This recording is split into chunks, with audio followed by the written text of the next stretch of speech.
الصلاة والسلام على من لا نبي بعده وعلى آله وصحبه أجمعين. إن الله وملائكته يصلون على النبي يا أيها الذين آمنوا صلوا عليه وسلموا تسلیما. تمام احباب آواز بلند پڑھیں الصلاة والسلام علیک یا سیدی یا رسول اللہ وعلى آلك واصحابك يا حبيب الله يا محبوب الله يا محمد رسول الله صلی اللہ علیہ وآلہ وبارک وسلم. قابل احترام معزز و محترم مہمانان گرامی، علماء کرام، مشائخ اعظام، بھائیوں، بزرگوں، ساتھیوں، السلام علیکم ورحمۃ اللہ وبرکاتہ. آج کی اس بابرکت تقریب میں ہم سب اللہ اور اس کے رسول صلی اللہ علیہ وآلہ وسلم کے ذکر کے لیے جمع ہیں، نصیحت کے لیے اور اللہ کے پیغام کو، اس کے انبیاء کی کاوشوں کو اور نبی رحمت صلی اللہ علیہ وآلہ وسلم کے مبارک پیغام کو سننے کے لیے یہاں پہ جمع ہیں. اللہ تبارک و تعالی ہم سب کو اعمال صالحہ کی توفیق عطا فرمائے اور ہم سب کا یہاں پہ جمع ہونا اپنی بارگاہ میں قبول فرمائے اور اسے درجہ عبادت عطا فرمائے.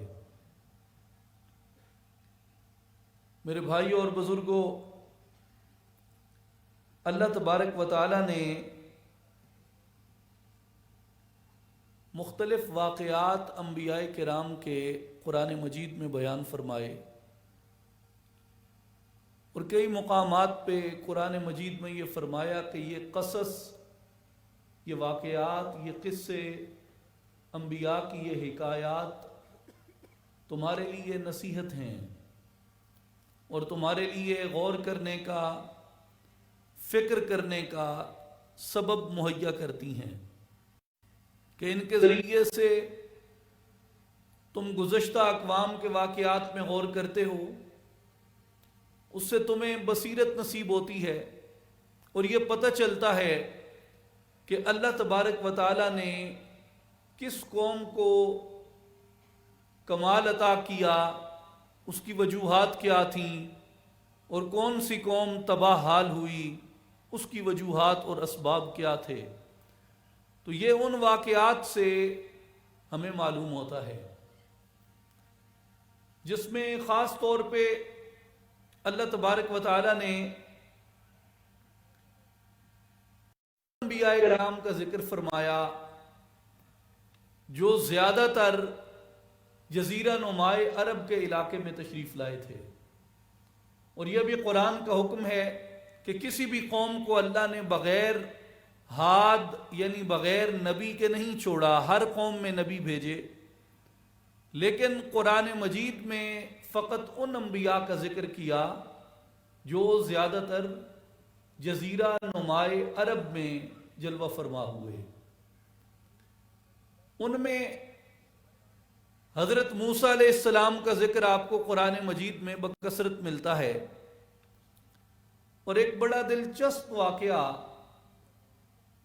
قرآن مجید میں حضرت موسیٰ علیہ السلام کا درج ہے کہ جب موسیٰ علیہ السلام فرعون کے دربار میں تشریف لے گئے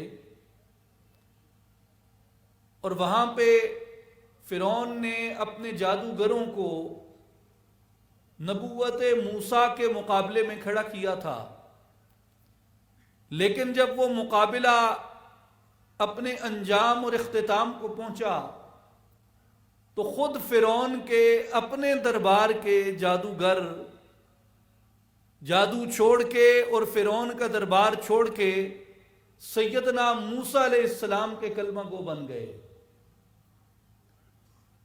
تو مختلف ائمہ کرام نے اس پہ اپنی تعبیرات پیش فرمائیں. یہ جو سورہ الاعراف میں ہے کہ قال یا موسیٰ اما ان تلقی و اما ان نکون نحن الملقین۔ جادوگروں نے حضرت موسیٰ علیہ السلام سے کہا کہ آپ اپنا عصا پہلے میدان میں رکھیں گے یا ہم اپنی رسیاں اور باقی جو جادو وادو ہے اس کو زمین کے اوپر چھوڑیں۔ تو امام قرطبی رحمۃ اللہ تعالی علیہ نے اس کے اوپر یہ تصریح فرمائی کہ تأدبوا مع موسیٰ علیہ السلام، چونکہ حضرت موسیٰ علیہ السلام نے ایک وقت فرعون کے دربار میں محل میں گزارا تھا، تو وہ یہ جانتے تھے کہ یہ ایک مرد صالح ہے جس کی زبان سے کبھی جھوٹ سرزد نہیں ہوا، جس کے جسم اقدس سے کبھی گناہ سرزد نہیں ہوا، جس نے اپنی خواہشات نفس کی پیروی کبھی نہیں کی، جو کہ معزز ہے، ممتاز ہے، اور دعویٰ کرتا ہے کہ اللہ نے اس کو رسالت سے اور نبوت سے نوازا ہے، اللہ نے اس کو کتاب اور پیغام سے نوازا ہے، اور اللہ نے اس کو اپنے نور کے مشاہدے سے نوازا ہے۔ تو اس احترام کے پیش نظر انہوں نے تأدبوا مع موسیٰ علیہ السلام، انہوں نے حضرت موسیٰ علیہ السلام کا ادب کیا۔ تو امام قرطبی کہتے ہیں کہ یہ حضرت موسیٰ علیہ السلام کے ادب کا نتیجہ تھا کہ اللہ تبارک و تعالیٰ نے ان کفار کے جادوگروں کے دلوں کو نور ایمان سے منور فرما دیا۔ جس طرح یہ کہا گیا کہ ادب پہلا قرینہ ہے محبت کے قرینوں میں، اگر سینے کے اندر ادب داخل ہو جائے، سینے کے اندر احترام داخل ہو جائے انبیاء کرام کا، جنہیں اللہ نے چنا، جو اللہ کا پیغام لے کے آئے، تو ان کا ادب ہی اتنا بڑا ذریعہ بن جاتا ہے انسان کی ہدایت اور انسان کے نور کا، کہ کفار بھی ہوں، جادوگر بھی ہوں، اور ان کے پیچھے فرعون جیسے بادشاہ کے خزانوں کے منہ کھلے ہوں، بھی اپنے ایمان کو ترجیح دیتے ہیں۔ کس بنیاد پہ؟ انبیاء کرام کے ادب کی بنیاد پہ۔ اسی طرح دوسرا ایک واقعہ قرآن مجید میں بیان کیا گیا، ملکہ سبا، ملکہ بلقیس کا اور سیدنا سلیمان علیہ السلام کا۔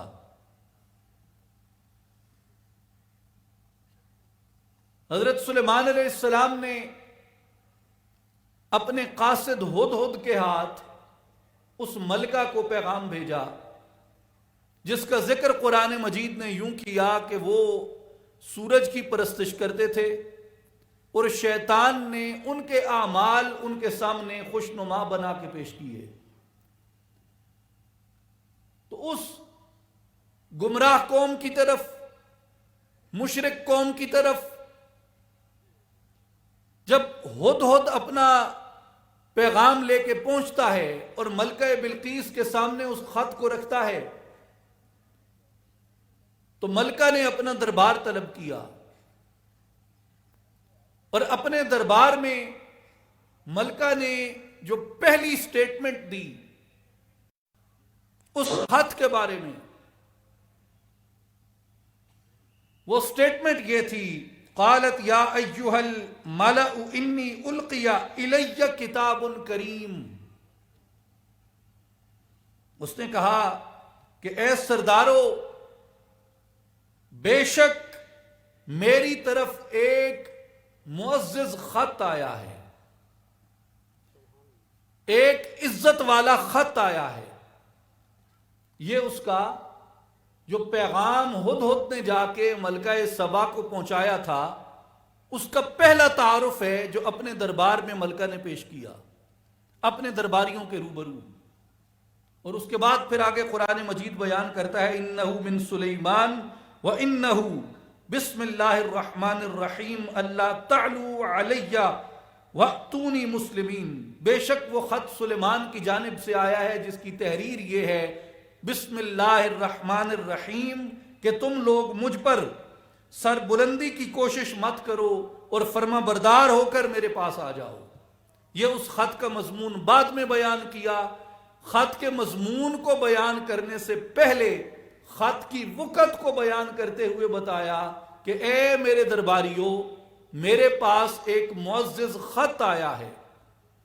تو مفسرین نے اس کے اوپر بھی یہ تصریح فرمائی ہے کہ چونکہ اس خط کے اندر حضرت سلیمان علیہ السلام نے انہیں اپنی اطاعت کا دعوت دی تھی، اور اس خط کے اندر حضرت سلیمان علیہ السلام نے انہیں اپنا مذہب چھوڑ کے اپنی نبوت کی دعوت دی، یعنی وہ پرانے جس شرک کے مذہب پہ قائم تھے اس مذہب کو ترک کر کے اپنی نبوت اور اپنی اطاعت کی دعوت دی تھی، تو یہ دونوں باتیں ان کے لیے ناقابل قبول تھیں۔ ایک کہ وہ اپنی بادشاہت کی بجائے کسی اور بادشاہ کو اپنا بادشاہ قبول کر لیں، یعنی کسی اور کی سوورینٹی کو قبول کر لیں، اور دوسری یہ کہ وہ اپنا آباء و اجداد کا پرانا مذہب جس میں وہ سورج کی پرستش کرتے ہیں اور اس کے علاوہ گمراہ عقائد رکھتے ہیں ان کو ترک کر کے وہ حضرت سلیمان علیہ السلام کے مذہب کو اور آپ کی نبوت کو قبول کر لیں۔ تو یہ دونوں باتیں عقلی اعتبار سے ایک بادشاہ کے روبرو ایک خط کے ذریعے کہی جائیں تو بادشاہ کو بظاہر اس کے ساتھ اریٹیشن پیدا ہوگی، بظاہر اس کے ساتھ عدم موافقت پیدا ہوگی، بظاہر اس کے ساتھ مخالفت پیدا ہوگی، بظاہر اس کی طرف اس کا رد عمل سخت ہوگا، مگر ان دونوں باتوں کے باوجود ملکہ نے جب اس خط کا تعارف کروایا تو اس نے حضرت سلیمان علیہ السلام کے احترام میں، حضرت سلیمان علیہ السلام کی بزرگی کے ادب میں، حضرت سلیمان علیہ السلام کی نبوت کی تعظیم میں، حضرت سلیمان علیہ السلام کی نبوت کی تکریم میں، اس نے اس خط کو چونکہ ایک معزز کی طرف سے آیا تھا اس خط کو بھی معزز کہا، تو مفسرین کہتے ہیں کہ حضرت سلیمان کا ادب اختیار کرنے کی بدولت اللہ نے ملکہ کے سینے کو نور ایمان سے منور فرما دیا تھا۔ تو چاہے دربار فرعون ہو، فرعون کے درباری ہوں، اور چاہے سبا کی ملکہ ہو جن کا عقیدہ کفر پہ ہو یا شرک پہ ہو یا کسی بھی بنیاد پہ قائم ہو، اسلام سے الگ کوئی عقیدہ ہو، اگر وہ انبیاء کے ساتھ ادب اختیار کرتے ہیں تو اس ادب اختیار کرنے کی بدولت اللہ تبارک و تعالی ان کے سینوں کو نور ایمان سے منور فرما دیتا ہے۔ اس لیے اللہ تبارک و تعالی نے نبی پاک علیہ السلام پہ نازل ہونے والی اپنی آخری کتاب پہ بھی یہی ارشاد فرمایا کہ اے لوگو، میرے حبیب صلی اللہ علیہ وآلہ وسلم کی بارگاہ اقدس میں جب آیا کرو تو اپنی آوازوں کو پست کر لیا کرو، اس لیے کہ حضور کا ادب، حضور کا احترام تمہارے سینوں کو روشن اور منور کرتا ہے، تمہارے لیے تقوی کا باعث ہے، تمہارے لیے ایمان کا باعث ہے۔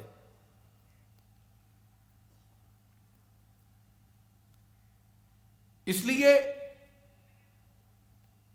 جو ادب ہے اس کو کہا گیا کہ ادب پہلا قرینہ ہے محبت کے قرینوں میں، جیسے سلطان العارفین حضرت سخی سلطان باہو رحمت اللہ تعالی علیہ فرماتے ہیں کہ تسبیح پھری تے دل نہ پھریا، کی لینا تسبیح پڑھ کے ہوں، علم پڑھیا تے ادب نہ سکھیا، کی لینا علم نو پڑھ کے ہوں۔ علم کا مقصود، علم کی انتہا یہ ہے کہ انسان کے وجود میں ادب داخل ہو جائے، انسان کے وجود کے اندر لذت عمل داخل ہو جائے، اور لذت عمل آداب کا نام ہے، لذت عمل احترام کا نام ہے۔ اس لیے میرے دوستوں اور ساتھیوں، یہ مختلف واقعات اللہ تعالیٰ جو قرآن مجید میں بیان کرتا ہے یہ ہمیں کئی جہتوں سے روشنی دیتے ہیں۔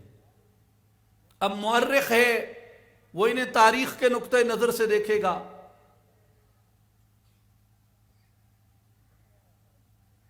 کوئی اور ذوق رکھنے والا ہے وہ اسے اپنے ذوق کے موافق اور اپنے ذوق کے مطابق دیکھتا ہے۔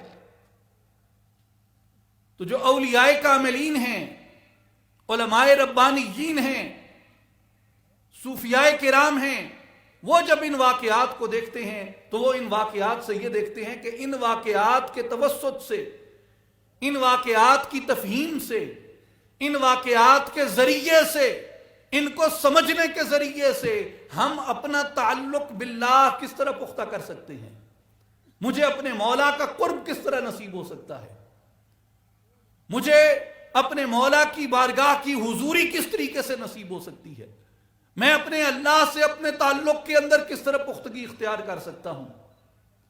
تو وہ ان واقعات کے اندر اس جہت کو تلاش کرتے ہیں، اور اس جہت میں وہ پہلی جہت یہ تلاش کرتے ہیں کہ اپنے وقت کے موسیٰ کے سامنے جاؤ، یا اپنے وقت کے سلیمان کے سامنے جاؤ، یا اپنے وقت کے کسی بھی نبی کے سامنے جاؤ، یا اپنے وقت کے اولیاء اور صالحین کی بارگاہ کے اندر جاؤ، بنیادی چیز جو تمہیں ان کے مقام سے شناسا کرتی ہے، ان کے پیغام سے باہر کرتی ہے، ان کے نور سے منور کرتی ہے، ان کی خوشبو تمہارے وجود کا حصہ بنا دیتی ہے، فرماتے ہیں کہ وہ تمہارے ادب کی روش ہو سکتی ہے، وہ تمہارے احترام کا رویہ ہو سکتا ہے۔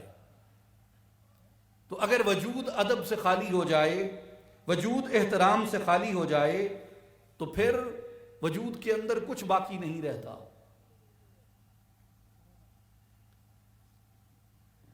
تو انبیاء سے جو فیضیاب ہوتے ہیں وہ وہی ہوتے ہیں جن کے سینے ادب سے معمور ہوتے ہیں، اور ان کو کیا فیض ملتا ہے؟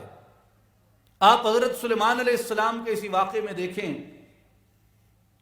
کہ حضرت سلیمان علیہ السلام نے اپنے درباریوں کو کہا کہ اب ملکہ سبا میرے دربار میں حاضری کے لیے آ رہی ہے،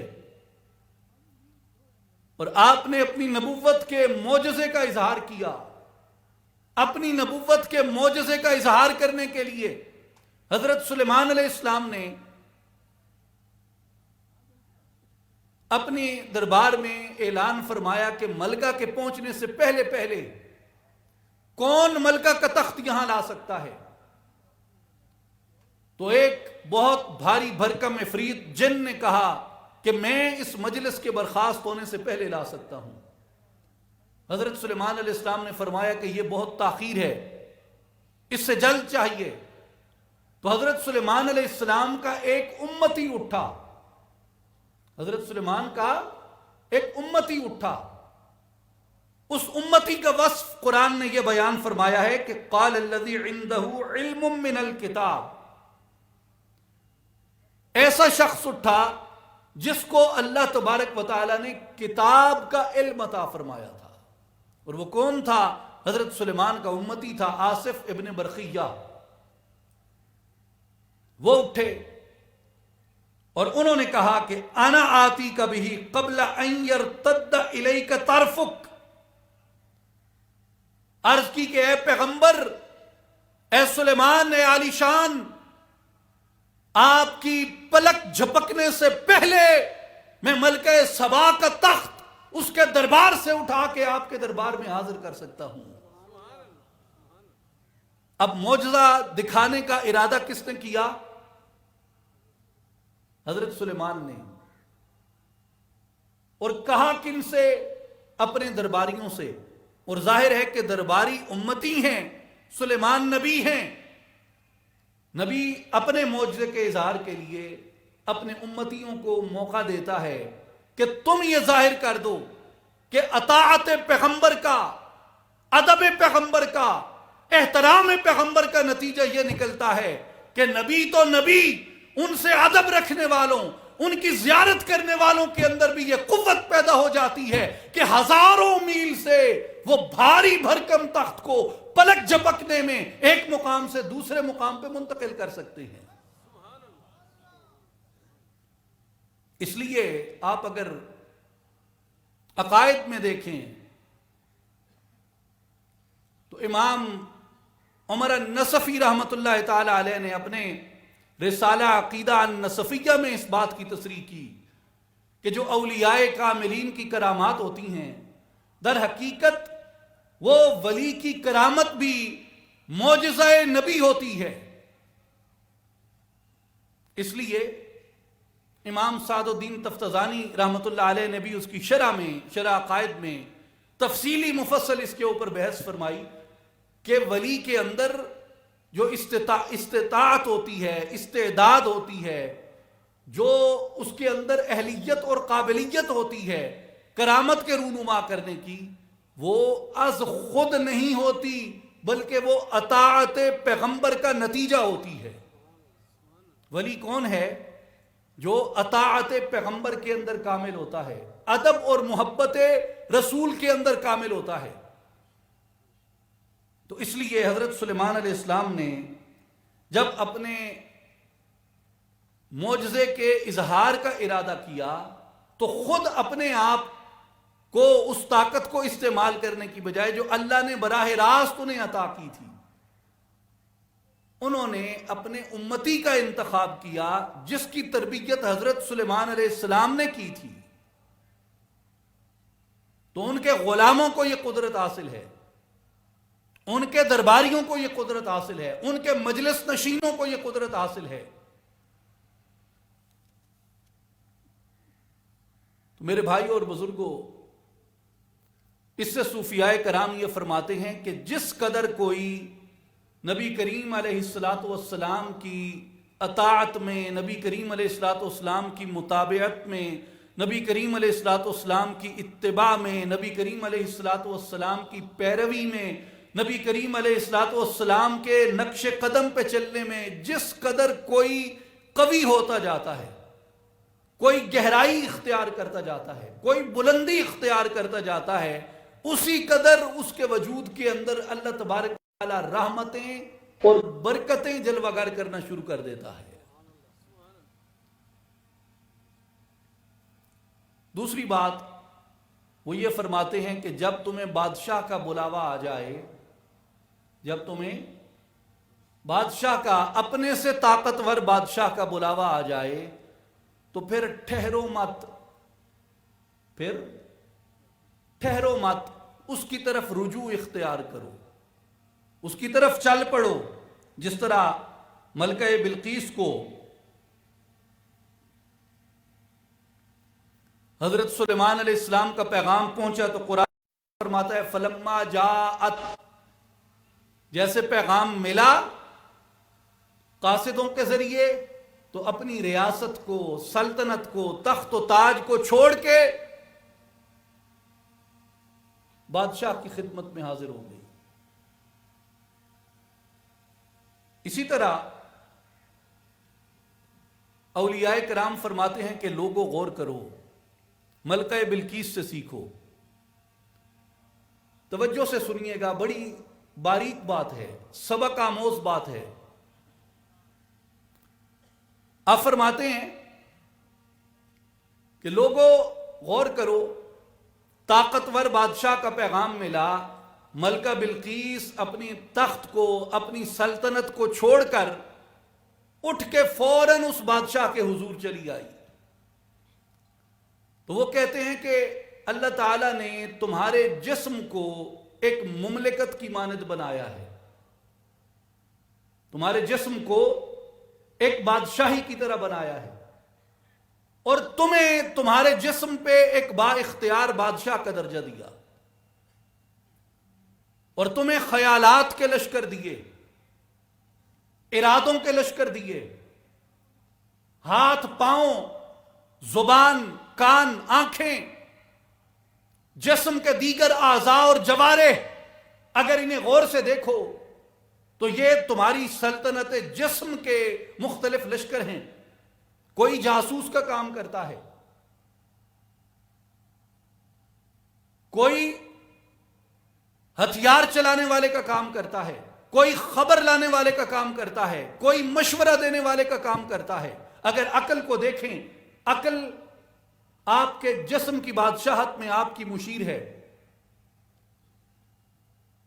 اگر آپ آنکھوں اور کان کو دیکھیں، حتیٰ کہ اپنے تمام حواس خمسہ کو دیکھیں، تو حواس آپ کے پاس خبر لاتے ہیں، آپ کے لیے جاسوسی کا درجہ رکھتے ہیں۔ یعنی دیکھنا آپ کے پاس خبر لاتا ہے، سننا آپ کے پاس خبر لاتا ہے، چکھنا جو قوت مذوقی ہے، چکھنا یہ آپ کے پاس ذائقے کی خبر لاتا ہے۔ تو آپ کے جو حواس ہیں یہ آپ کی جسم کی سلطنت کے جاسوس ہیں. جو آپ کے پاؤں ہیں یہ آپ کے جسم کے عاملین ہیں. جو آپ کے ہاتھ ہیں یہ آپ کے جسم کے سالار ہیں. آپ کے لیے لڑتے ہیں, آپ کے لیے کما کے لاتے ہیں. جو آپ کا دماغ ہے وہ آپ کے مشیر ہے. تو پوری جو آپ کے جسم کی اللہ تبارک و تعالیٰ نے ساخت بنائی ہے, اگر آپ اسے غور کریں تو یہ ایک سلطنت ہے, یہ ایک بادشاہت ہے. آپ کو اس بادشاہت کا بادشاہ بنایا. جو غلطیاں کرتا ہے اپنے مشیروں کو قابو میں نہیں رکھ سکتا, اپنے جاسوسوں کو قابو میں نہیں رکھ سکتا, اپنے کو قابو میں نہیں رکھ سکتا, اپنے عاملین کو قابو میں نہیں رکھ سکتا, اس بادشاہ کی بادشاہت دڑام سے گر جاتی ہے. اور وہ کامیاب ہو جاتا ہے جس کا جو اپنے جاسوسوں کا تابع نہیں ہوتا, جس کے جاسوس اس کے تابع ہوتے ہیں. وہ کامیاب ہو جاتا ہے جس کے سالار اس کے تابع ہوتے ہیں. وہ کامیاب ہو جاتا ہے جس کے عاملین اس کے تابع ہوتے ہیں. وہ کامیاب ہو جاتا ہے جس کے مشیر اس کے تابع ہوتے ہیں. تو جو اپنے جسم کی سلطنت کو سنبھال کے چلاتا ہے اور اپنے جسم کا واقعتاً حکمران بن جاتا ہے, اللہ تبارک و تعالی اس کو ملکہ سبا جیسی عزتیں عطا کرتا ہے. علامہ اقبال رحمۃ اللہ علیہ نے مثنوی اسرار خودی میں سیدنا مولا مشکل کشا شیر خدا علی کرم اللہ وجہ الکریم کی ایک صفت مبارک کا ذکر کیا کہ آپ کی صفت ہے ابو تراب. ابو تراب کا مطلب ہے مٹی کا باپ. تراب مٹی کو کہتے ہیں, ابو باپ کو کہتے ہیں, مٹی کا باپ. تو وہ کہتے ہیں کہ آپ کو مٹی کا باپ آپ کا لقب رکھنے کی کیا ضرورت تھی, آپ کی یہ صفت کیوں تھی؟ اس لیے کہ بو ترابی خاک را تسخیر کر, کہ سیدنا علی کرم اللہ وجہ الکریم نے اپنے جسم کی مٹی کو مسخر کیا, اپنے جسم کی مٹی پہ اللہ کی حکومت کو قائم کیا. جب انہوں نے اپنے جسم کی مٹی پہ اللہ کی حکومت کو قائم کر دیا, ان کا لقب جسم کو مٹی کو فتح کرنے والا بنا. اور اس لیے اللہ تبارک و تعالیٰ نے ان کے لیے یہ برکت رکھ دی کہ ڈوبا سورج بھی انگلی کے اشارے سے لوٹاتا ہے. تو جو اپنے وجود کو مسخر کر لیتے ہیں, کس کے لیے؟ اللہ کی حکومت کے لیے. اپنے جسم کو اللہ کی حکومت کے لیے مسخر کر لیتے ہیں. اس بادشاہ کا جب فرمان آ جاتا ہے, اس کے لیے جو چل پڑتا ہے, تخت و سلطنت چھوڑ کے جو مالک کی طرف چل پڑتا ہے, اسے اللہ تبارک و تعالیٰ ان عزتوں سے نوازتا ہے جو عزتیں اپنے دربار میں حضرت سلیمان علیہ السلام نے ملکہ بلقیس کو عطا فرمائی تھی. دفتر ششم مثنوی شریف میں مولانا جلال الدین رومی رحمۃ اللہ تعالی علیہ آپ فرماتے ہیں, ملک را بگزار بلقیس از نخست چومرا یا بھی ہما عامل کے تست. وہ فرماتے ہیں کہ اے سبا کے تخت کے وارث, سب سے پہلے اپنا ملک چھوڑ دے. جب تو سلیمان کی بادشاہی میں پہنچے گا تو یہ سب کچھ تیری ملکیت ہو جائے گا, اس کی اطاعت میں پہنچے گا. اس لیے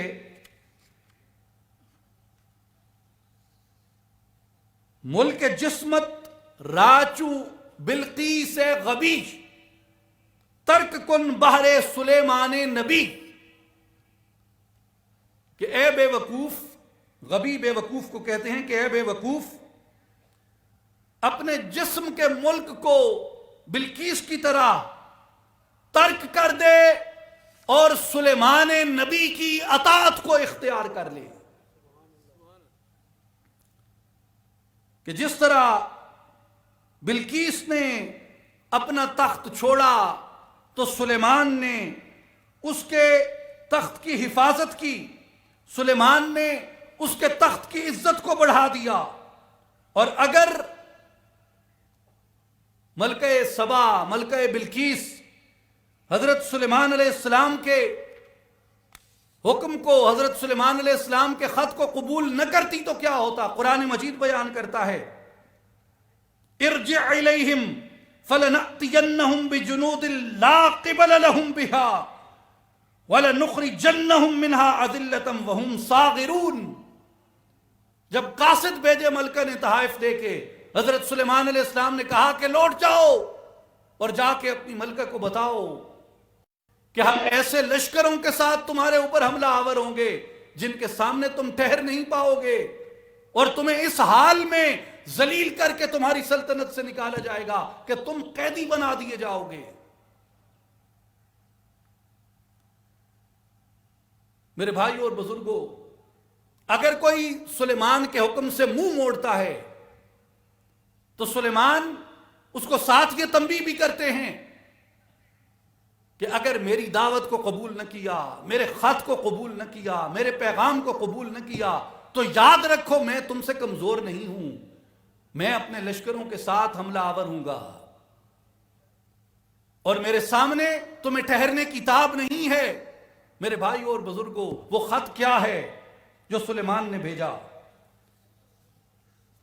اگر آپ صوفیاء کرام کے نقطہ نظر سے دیکھیں تو بادشاہوں کا بادشاہ تمہاری طرف خط بھیجتا ہے، اور وہ کہتے ہیں کہ وہ خط بسم اللہ الرحمن الرحیم سے شروع ہوتا ہے، اور وہ خط قرآن مجید ہے۔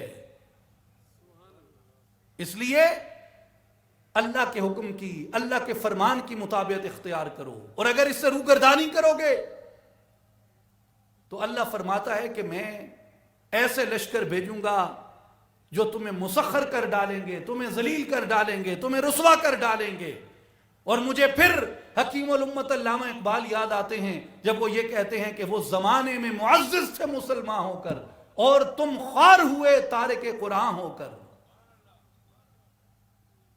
جو بادشاہ کے خط کو چھوڑ دیتا ہے، جو بادشاہ کے پیغام کو ترک کر دیتا ہے، اس کے مقدر میں سوائے ذلت اور رسوائی کے کچھ نہیں بچتا۔ اس لیے شیخ رومی رحمت اللہ علیہ فرماتے ہیں اللہ اللہ ترک کن ہستی خود چونکہ خاندستک براؤے معتمد۔ فرماتے ہیں کہ اپنی ہستی کو ترک کر کے اس کی طرف جا جس نے تجھے اپنی طرف بلایا ہے۔ اور کس نے تجھے اپنی طرف بلایا ہے؟ یا ایھا الانسان ما غرک بربک الکریم، اے غافل انسان، تجھے اپنے خدا کے پیغام سے کس نے غافل کر دیا؟ اپنے رب کی یاد سے کس نے غافل کر دیا؟ اور اسی واقعے میں ایک اور حصہ اس کا یہ آتا ہے جس میں حضرت سلیمان علیہ السلام نے جب وہ تخت منگوا لیا تو تخت منگوا کر آپ نے فرمایا قال نکروا لها عرشها، کہ اس تخت کے حلیے کو بدل ڈالو، اس کی زیب و زینت کو بدل ڈالو، اس کی حیت کو بدل ڈالو کہ یہ دیکھنے میں پہچانا نہ جائے۔ اولیاء کرام فرماتے ہیں کہ بندہ خدا، جب تیرا یہ وجود تیری سلطنت سے نکل کر بادشاہوں کے بادشاہ کی سلطنت میں جاتا ہے تو وہ سب سے پہلے تیرے وجود کا حلیہ بدل ڈالتا ہے۔ پہلا حلیہ وہ تھا تخت کا جو بلقیس نے اپنی مرضی سے بنوایا تھا، جو ملکہ سبا کی مرضی پہ بنا تھا۔ پہلا حلیہ تخت کا وہ تھا، لیکن جب اس تخت کو بادشاہوں کے بادشاہ نے اپنے پاس رکھ لیا تو اس نے اس تخت کو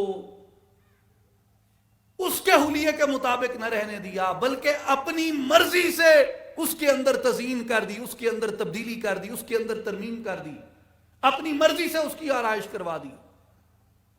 تو اولیاء اللہ فرماتے ہیں کہ بندہ خدا، جب تک تو خود اپنے اوپر حاکم ہے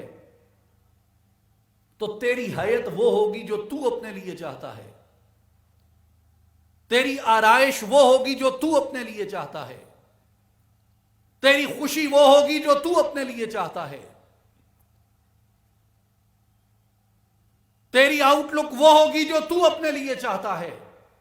لیکن جب بادشاہوں کے بادشاہ کے ہاتھ میں جائے گا، جب اس کے دربار میں جائے گا، وہ تجھے ڈی کنسٹرکٹ کرے گا، وہ تیرا تزکیہ کرے گا اور تجھے ایسا بنا دے گا جیسا وہ چاہتا ہے، تجھے اس رنگ میں ڈھال دے گا جس رنگ کو وہ پسند کرتا ہے، تجھے اس خصلت میں بدل دے گا جس خصلت پہ وہ راضی ہوتا ہے۔ اس لیے مولانا جلال الدین رومی رحمۃ اللہ علیہ نے غالباً دفتر اول میں کہیں فرمایا ہے، ایک شعر ہے جس کی تمثیل یہ ہے، ایک بادشاہ نے، مسلمانوں کے بادشاہ نے ایک قلعے کے اوپر ارادہ کیا اور اس نے کہا کہ یہ قلعہ میرا ہے۔ کیا ارادہ کیا؟ کہ یہ قلعہ میرا ہے، قلعہ اس کا ہے، لیجئے بھائی اپنا قلعہ۔ اب وہ اپنا قلعہ لینے کیسے جا رہا ہے؟ اس کے ساتھ اس کا رسالہ ہے جس پہ گھوڑ سوار ہیں، اس کے ساتھ اس کی پیادہ فوج ہے، اس کی ساتھ اس کی منجنیقیں ہیں جن سے وہ آگ پھینکے گا، جن سے وہ پتھر پھینکے گا۔ کسی نے دیکھا، اس نے کہا بادشاہ تو کہتا تھا یہ قلعہ میرا ہے۔ اس نے کہا ہاں بالکل یہ قلعہ میرا ہے۔ اور اس نے کہا اپنی چیز سے ایسا سلوک، آگ اور پتھر برسائے گا، کشت و خون کرے گا، تیرا رسالہ اس میں داخل ہوگا، گھوڑے داخل ہوں گے، لوگوں کو ماریں گے، خون کریں گے، یہ کیسا قلعہ ہے تیرا؟ ایسی محبت ہے تیری اپنے قلعے سے؟ لیکن بادشاہ گیا، اس نے محاصرہ کیا، منجنیقوں سے پتھر برسائے، قلعے کے برج توڑ دیے، منجنیقوں سے پتھر برسائے، قلعے کے دروازے توڑ دیے، دیواریں توڑ دیں، فوج داخل ہوئی اندر، کفار کے لشکر کو کاٹ دیا، قلعہ خون سے لت پت ہو گیا، ہر طرف آگ لگی ہوئی ہے، چیخیں آ رہی ہیں، خون بہ رہا ہے، لوگ پریشان حال ہیں۔ بادشاہ ایک فاتح کے طور پہ قلعے میں داخل ہوا۔ جب قلعے میں داخل ہوا تو اس نے حکم کیا کفر کا جھنڈا اتار دو، میرا جھنڈا اس پہ لہرا دو۔ کفر کا جھنڈا اتارا، بادشاہ کا جھنڈا اس کے اوپر لہرا دیا۔ پھر بادشاہ نے حکم کیا جہاں جہاں سے برج ٹوٹے ہیں ان برجوں کو دوبارہ تعمیر کیا جائے، جو دروازے اکھڑے ہیں نئے دروازے نصب کیے جائیں، دیوار ٹوٹی ہے جہاں سے وہاں دیوار لگا دی جائے، دیوار بنا دی جائے، اسے مضبوط کر دیا جائے، جہاں جہاں آگ لگی ہے آگ کو بجھا کے نئی تعمیر کی جائے، اور اس طرح تعمیر کی جائے جس طرح کہ میں چاہتا ہوں، اور معبد خانوں کو، بت خانوں کو گرا کے یہاں پہ مسجدوں کو تعمیر کر دیا جائے۔ مولانا رومی کہتے ہیں قلعہ ویراں کرد واز کافر ستد، پہلے اس نے قلعے کو ویران کیا، کافر کے ہاتھ سے کھینچ لیا، بعد ازاں بر ساختش صد برج و صد، اس کے بعد اس نے اس قلعے کے اوپر ہزاروں نئے برج بنوا دیے، قلعے کو از سر نو تعمیر کر دیا۔ اس لیے مولانا رومی فرماتے ہیں کہ لوگوں بلقیس کے تخت سے یہ سیکھو کہ جب تک وہ تخت بدل کے، وہ تخت وہاں سے اٹھ کے سلیمان کے دربار میں نہیں آ جاتا، تب تک اس کی تزئین اس طرح نہیں ہو سکتی جس طرح سلیمان چاہتے ہیں، اور جب تک تیرا قلعہ تسخیر نہیں ہوتا، تیرے جسم کا قلعہ ٹوٹتا نہیں ہے، تب تک یہ تیرے مالک کی مرضی پہ دوبارہ تعمیر نہیں ہو سکتا۔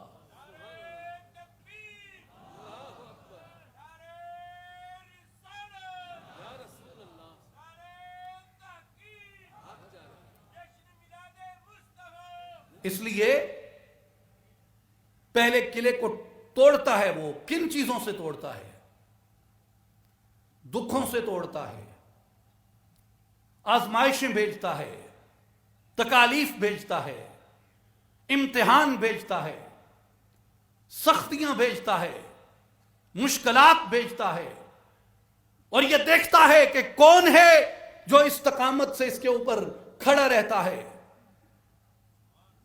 انبیاء کی تاریخ کو دیکھیں، حضرت نوح علیہ السلام کے واقعات کو دیکھیں، حضرت ابراہیم علیہ السلام کے واقعات کو دیکھیں، حضرت اسماعیل علیہ السلام کے واقعات اور آپ کی قربانی کو دیکھیں، حضرت موسیٰ علیہ السلام کے واقعات کو دیکھیں،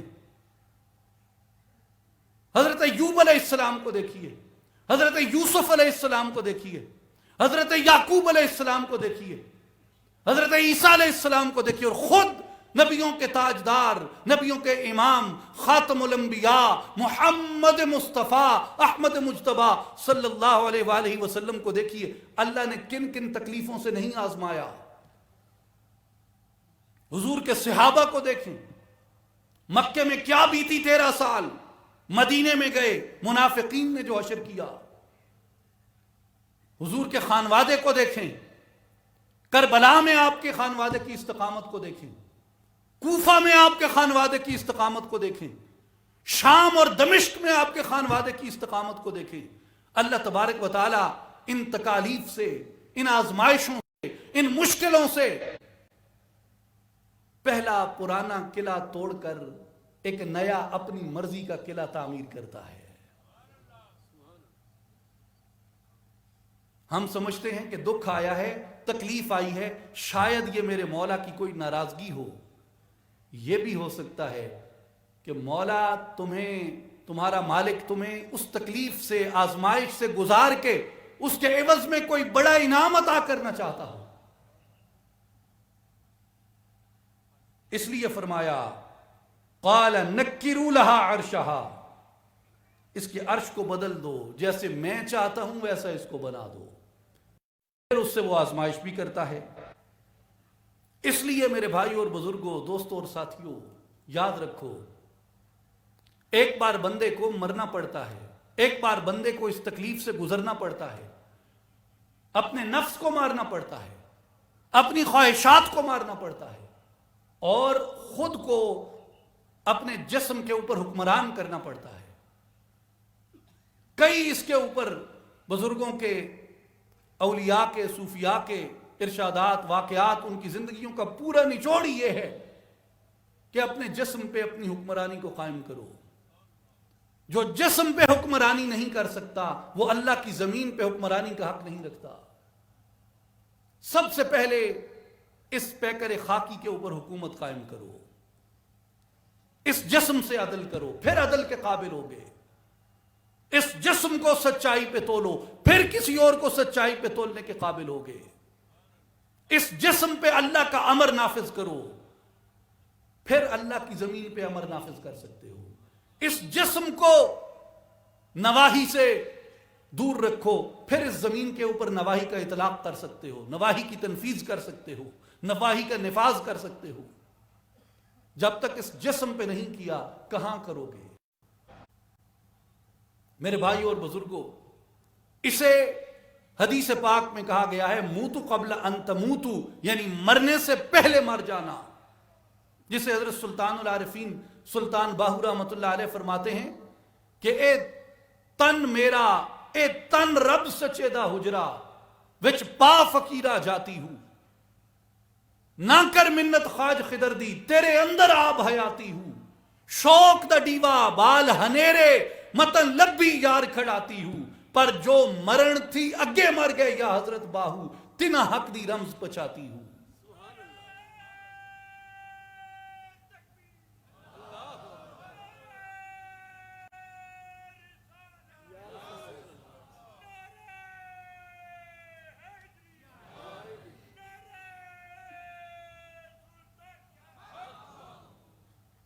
میرے بھائیوں اور بزرگوں، دوستوں اور ساتھیوں، یہ جسم اللہ کا حجرہ ہے، آپ اس میں جھانکنے کی دعوت دیتے ہیں، لیکن جھانکو گے کیسے؟ اس جسم میں آب حیات موجود ہے۔ آپ کہتے ہیں کہ خضر علیہ السلام کی تلاش کر کے کہاں آب حیات ڈھونڈے گا؟ Water of immortality is in yourself, اندر ہے تمہارے، باہر کدھر ڈھونڈتے ہو؟ چوک دا ڈیوا بال انیرے، اندر کے اندھیرے کو پہلے دور کر، پھر تجھے وہ یار ملے گا۔ لیکن یہ اس حجرے میں رب کے انوار کو پائے گا کیسے؟ فرمایا پائے گا اس طرح کہ جو مرن تھی اگے مر گئے یا حضرت باہو تنا حق دی رمز پہ چاہتی، مرنے سے پہلے مرنا پڑتا ہے حق تک پہنچنے کے لیے۔ حکیم غزنوی سنائی بہت بڑے عارف، اور یہ جو پوری ہماری عارفانہ شعری روایت تھی فارسی کی، اس کے پیشوا مقتدا تھے، جن کے لیے مولانا رومی نے کہا تھا کہ اتار روح بود و سنائی دو چشم او، ما از پہ سنائی و اتار آمدین۔ اتار ہماری روح ہے، سنائی ہماری دو آنکھیں ہیں، اور ہم اتار اور سنائی کے راستے پہ چل کے یہاں تک آئے ہیں۔ ایسا عظیم المرتبت عارف تھا حکیم غزنوی سنائی۔ حکیم غزنوی سنائی نے، جسے اقبال نے بھی اردو میں یہ کہا ہے کہ سنائی کے سمندر میں غواصی نکی ورنہ، ابھی اس بحر میں باقی ہیں لاکھوں لؤلؤے لالا۔ یہ جو اقبال کی مشہور نعت ہے، وہ دان آئے سبل ختم الرسل مولائے کل، جس نے غبار راہ کو بخشا فروغ وادی سینا، نگاہ عشق و مستی میں وہی اول وہی آخر، وہی قرآن وہی فرقان وہی یاسین وہی طٰہٰ۔ یہ حکیم غزنوی سنائی کی نعت کا اردو ترجمہ ہے، اور اسی کے آخر میں اقبال نے یہ شعر کہا ہے کہ سنائی کے سمندر غواصی نکی ورنہ، ابھی اس بحر میں باقی ہیں لاکھوں لؤلؤے لالا۔ وہ حکیم سنائی نصیحت کرتا ہے، اور نصیحت کرتے ہوئے کہتا ہے کہ بمیر دوست پیش از مرگ اگر می زندگی خواہی، بمیر دوست پیش از مرگ اگر می زندگی خواہی، کہ ادریس از چنی مردن بہشت گشت پیش از ما۔ فرماتے ہیں کہ اے بھائی، زندگی چاہتا ہے تو موت سے پہلے مر جا، اگر زندگی چاہتا ہے تو موت سے پہلے مر جا، کہ ادریس علیہ السلام بہشت میں اسی ذریعے سے ہم سے پہلے پہنچ گئے۔ ادریس علیہ السلام کا واقعہ تو آپ کو معلوم ہوگا، علماء سے آپ اکثر سنتے ہوں گے۔ اللہ کے ایسے برگزیدہ لاڈلے نبی تھے کہ بے شمار عبادت کرتے، اور جتنی کل مخلوق کی عبادت اللہ کی بارگاہ میں پہنچتی، کل مخلوق کی عبادت جتنی اللہ کے دربار میں پیش کی جاتی، اتنی عبادت محض ایک شخص حضرت ادریس علیہ السلام کی پیش کی جاتی۔ آپ حضرت نوح علیہ السلام کے پردادا ہیں، اور حضرت شیس علیہ السلام کے پر پوتے ہیں۔ اللہ کے دربار میں آپ کی اتنی عبادت اور اتنا مقام دیکھ کے ملک الموت نے آپ سے دوستی اختیار کر لی۔ ایسا برگزیدہ بندہ ہے اللہ کا، آپ کا دوست ہو گیا۔ ایک دن ملک الموت سے آپ نے کہا کہ تم میرے دوست ہو، میرا ایک کام تو۔ اس نے کہا وہ کیا؟ آپ نے فرمایا میری کچھ فرمائشیں ہیں وہ پوری کر دو۔ اس نے کہا ضرور، آپ اللہ کے نیک بندے ہیں، بتائیے میں پوری کر دوں گا۔ آپ نے فرمایا میری روح کو ایک بار قبض کرو کہ میں مر جاؤں، اور میری روح پھر میرے اندر واپس لوٹا دو۔ وہ نبی تھے، عابد تھے اس درجے کے، ملک الموت کو ان سے محبت تھی۔ ملک الموت نے اذن الہی سے روح قبض کی اور پھر واپس لوٹا دی۔ آپ نے فرمایا اب مجھے احوال دوزخ کا مشاہدہ کرنا ہے۔ وہ آپ کو دوزخ کی طرف لے گیا، آپ دوزخ کے اوپر سے گزرے، اس کے احوال کا مشاہدہ کیا۔ پھر فرمایا اب مجھے جنت کا بھی مشاہدہ کرنا ہے اور جنت کی سیر کرنی ہے۔ حضرت ادریس علیہ السلام کو ملک الموت لے کے جنت میں چلا گیا. ادریس علیہ السلام نے جنت کا ملاحظہ کیا، جنت کی سیر کی، اور پھر فرمایا کہ چلیں ٹھیک ہے، اب آپ جائیے. ملک الموت نے کہا حضرت کدھر جائیے، واپس زمین پہ آئیے. ادریس علیہ السلام نے فرمایا نہیں، تمہیں اللہ کا نظام نہیں معلوم، اتنے مقرب فرشتے ہو. اللہ نے کہا ہے کہ میں پہلے بندے کو ماروں گا، پھر زندہ کروں گا، پھر ان پہ احوال دوزخ کو منکشف کروں گا، پھر یہ جنت میں بھیجے جائیں گے، اور جو جنت میں جائیں گے وہ ہمیشہ جنت میں رہیں گے. اب دیکھ، تو نے میری روح قبض کی، میں مر گیا، پھر تو نے مجھے زندہ کیا، پھر میں نے دوزخ کا مشاہدہ کیا، دوزخ کے اوپر سے گزرا، اب میں جنت میں آ گیا ہوں. اب اللہ کے وعدے کے مطابق مجھے ہمیشہ ہمیشہ کے لیے جنت میں رہنا ہے. تو اللہ تعالیٰ نے دونوں کے مابین پھر حکم نافذ فرمایا کہ میرے اس نیک بندے کو اس کی منشا پہ یہیں چھوڑ دو. تو ادریس علیہ السلام ان 4 انبیاء میں ہیں جو زندہ ہیں. حضرت خضر علیہ السلام، حضرت الیاس علیہ السلام، حضرت ادریس علیہ السلام، اور سیدنا نبینا عیسیٰ علیہ السلام. یہ 4 انبیاء زندہ ہیں. اور حضرت ادریس علیہ السلام جنت میں پہنچے تو کیسے پہنچے؟ حکیم غزنوی سنائی فرماتے ہیں بمیر دوست پیش از مرگ اگر می زندگی خواہی، اگر زندگی چاہتے ہو تو ایک بار موت کی لذت چکھو کہ ادریس علیہ السلام بھی اسی طریقے کو اختیار کر کے ہم سے پہلے جنت میں پہنچ گئے.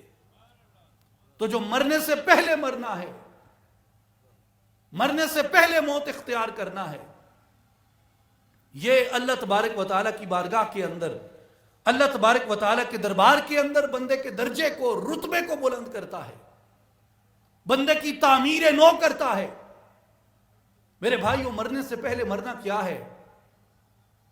مرنے سے پہلے مرنا، اس کی آپ ایک ادنا ترین اگر شکل دیکھنا چاہتے ہیں، مرنے سے پہلے مرنا تو وہ محض چند لمحوں کے لیے اپنے آپ کو رضائے الہی کے تابع کر دینا. اور اس کی ایک وسیع شکل دیکھنا چاہتے ہیں تو اس کی وسیع شکل روزہ ہے. روزہ موت سے پہلے موت کا ایک منظر ہے. آپ اپنے اوپر اپنا اختیار ختم کر دیتے ہیں.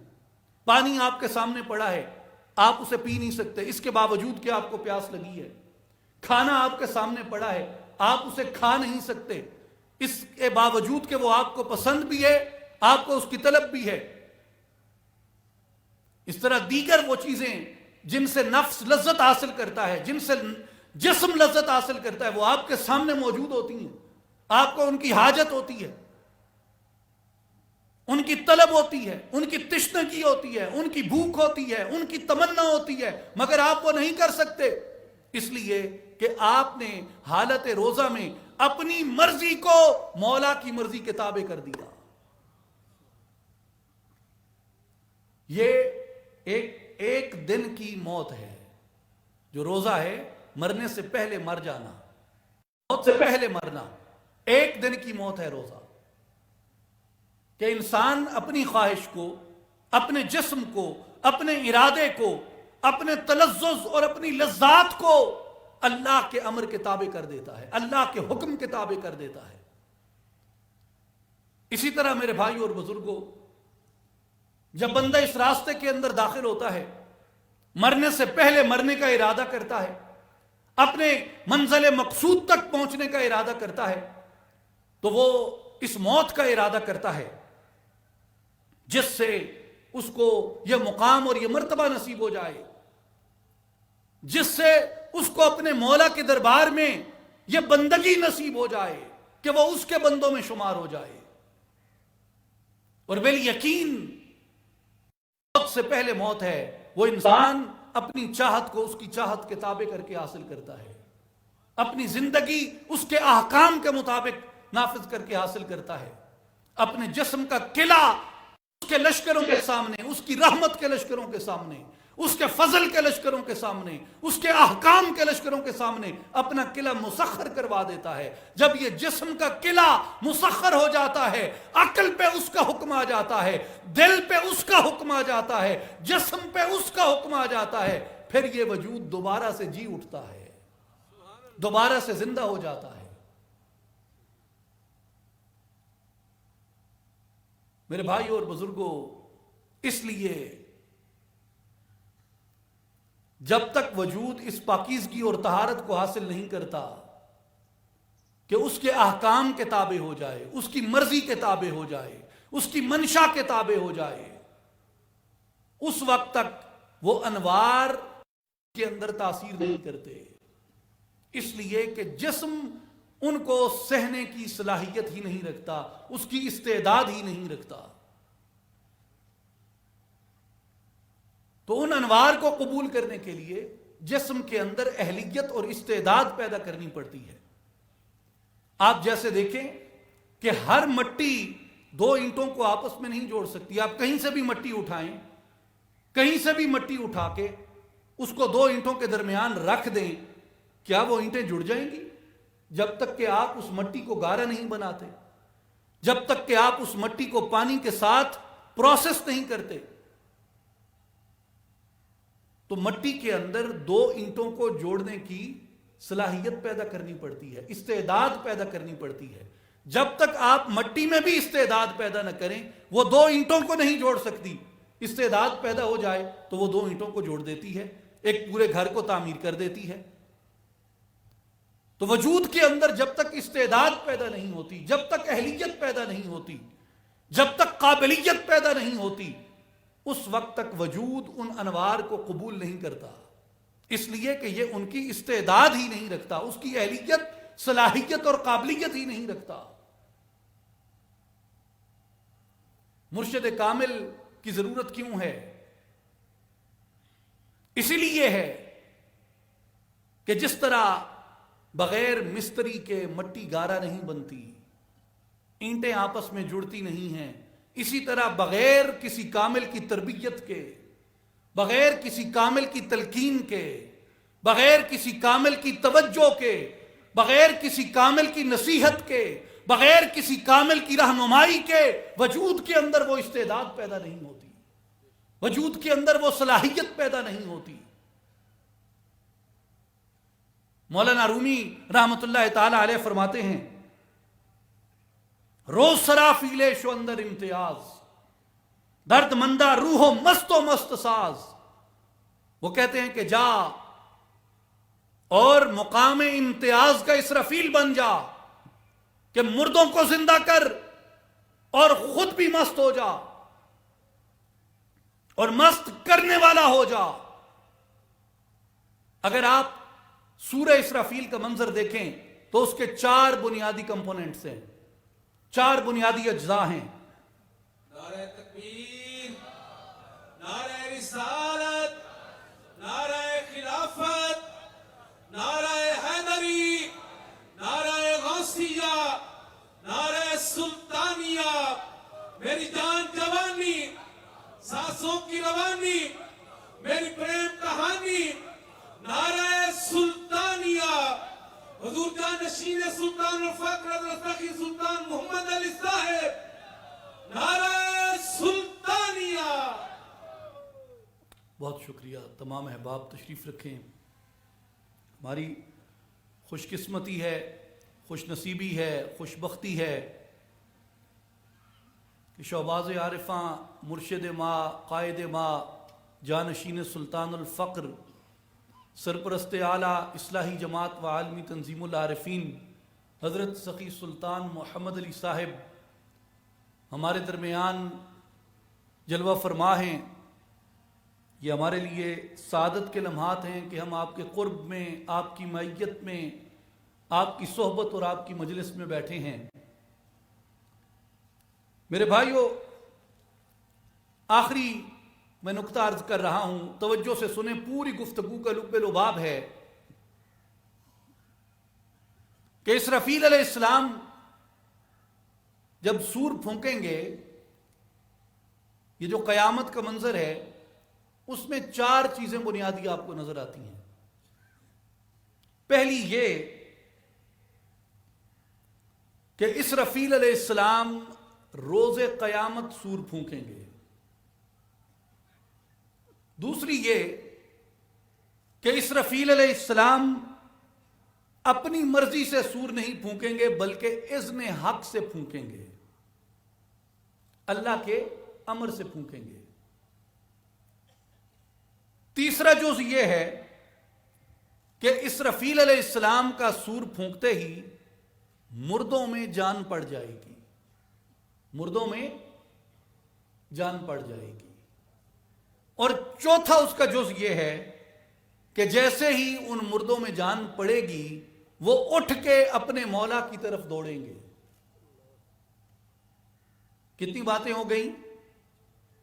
بولے بھائی، کتنی باتیں ہو گئیں؟ 4۔ پہلی یہ کہ سور قیامت کے دن پھونکا جائے گا، دوسری یہ کہ اذن حق سے پھونکا جائے گا، چوتھی یہ کہ مردے اٹھ کھڑے ہوں گے، تیسری یہ کہ مردے اٹھ کھڑے ہوں گے، اور چوتھی یہ کہ اٹھنے کے بعد اپنے مولا کی طرف دوڑ پڑیں گے۔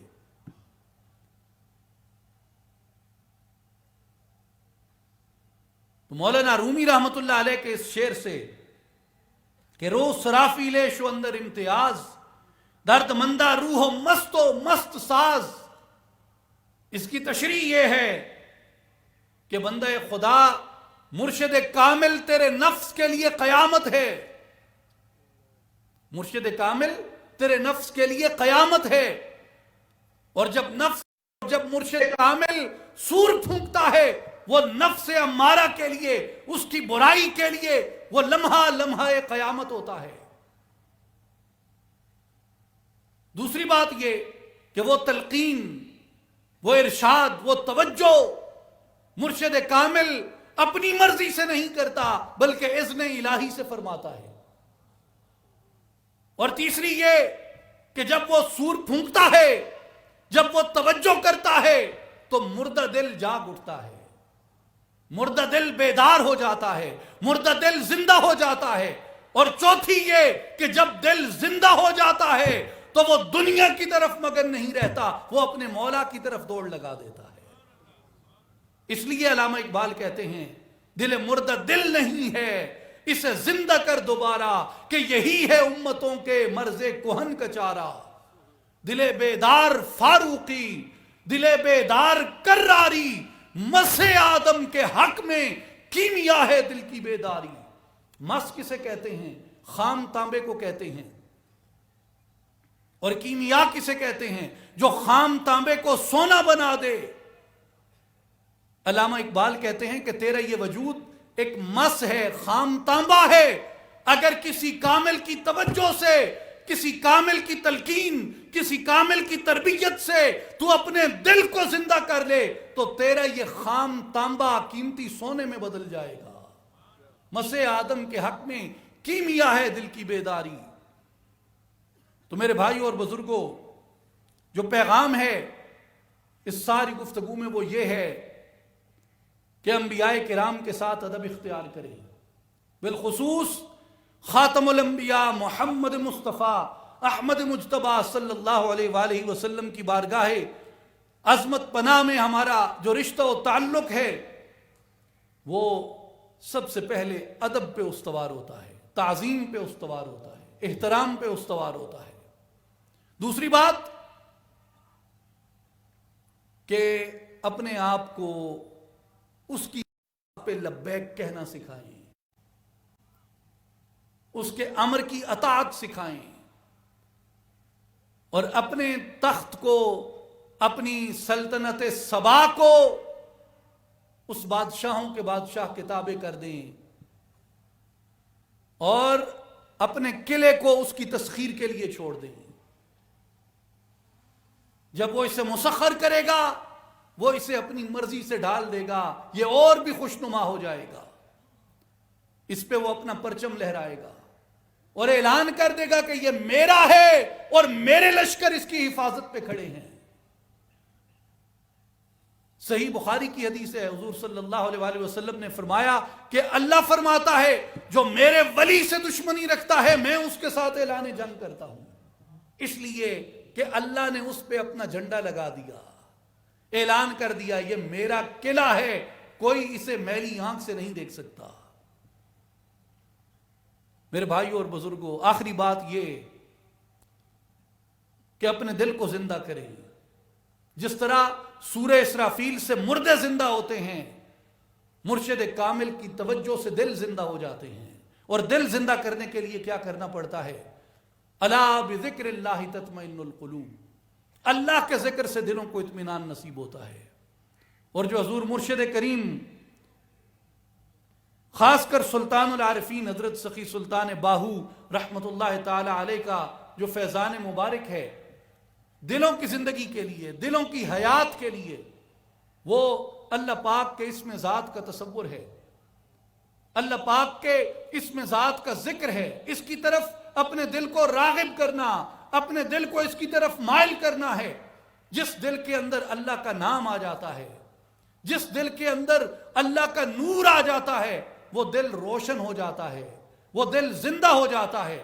اصلاحی جماعت کا یہی پیغام ہے، ہمارے مرشد کریم کا یہی پیغام ہے کہ لوگوں آؤ اللہ کے ذکر سے، اللہ کی یاد سے، اللہ کے اسم پاک سے اپنے دلوں کو روشن کر لو، اپنے دلوں کو زندہ کر لو، اپنے دلوں کو آئینہ بنا لو، اپنے سینوں کو مدینہ بنا لو۔